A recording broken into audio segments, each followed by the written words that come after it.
Doctor Masudur Rahman. আজকে আপনার সামনে কথা বলবো ঘাড়ে ব্যথা। তো এই ঘাড়ে ব্যথাটা খুবই কমন একটা ব্যাপার।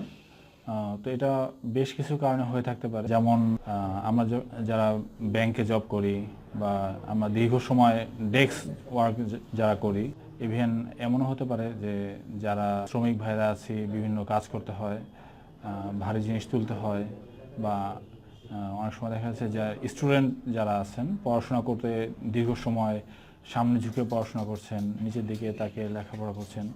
তো এই বিভিন্ন কারণে আমাদের ঘাড়ের যে নর্মাল অ্যালাইনমেন্টটা আছে, তো এটা অনেক সময় চেঞ্জ হয়ে যেতে পারে, মাসেল স্পাজম হতে পারে, আমাদের যে ডিজেনারেটিভ চেঞ্জ এই কারণে হতে পারে।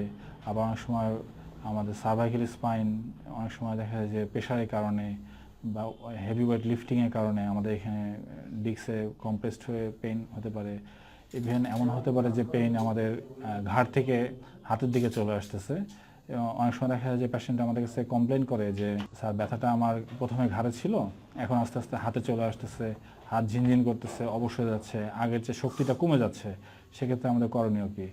তো এক্ষেত্রে আমি আরেকটা জিনিস বলবো যে সার্ভাইকাল রিজিয়ন থেকে যদি পেইনটা আসে, ব্যথাটা হবে একরকম।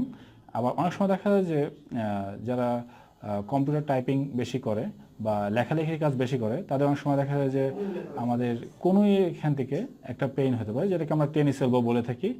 সাধারণত টেনিস প্লেয়ারদের এই পেইনটা হয়ে থাকে। আবার অনেক সময় দেখা যাচ্ছে গলফার্স এলবো, হ্যাঁ, আমাদের গলফার্স এলবো নামে একটা ইয়ে আছে, এলবো জয়েন্টের মিডিয়াল সাইডে অনেক সময় পেইন হয়। তো এখন এই পেইনটা কি তার মানে এলবো জয়েন্ট থেকে হচ্ছে, নাকি তার শোল্ডার জয়েন্ট থেকে আসতেছে, নাকি তার সার্ভাইকাল রিজিয়ন থেকে আসতেছে? আবার অনেক সময় এমন হতে পারে যে কার্পাল টাইন সিনড্রোমের কারণে তার পেইনটা হচ্ছে, কিন্তু অনেক সময় সে বুঝতে পারতেছে না যে ব্যথাটা কোথা থেকে আসতেছে।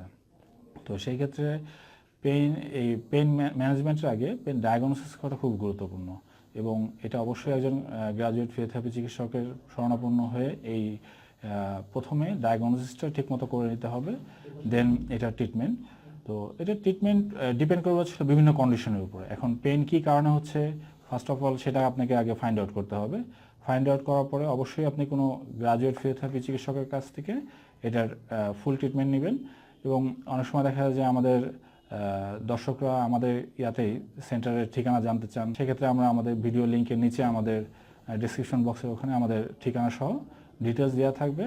তবে অবশ্যই আপনারা একটা সাজেশন আপনাকে থাকবে, সেটা হচ্ছে যে ব্যথা হলেই আগে ওষুধ শুরু করবেন না, কারণ অতিরিক্ত পেন কিলার আপনার কিডনির ক্ষতি করে ফেলবে।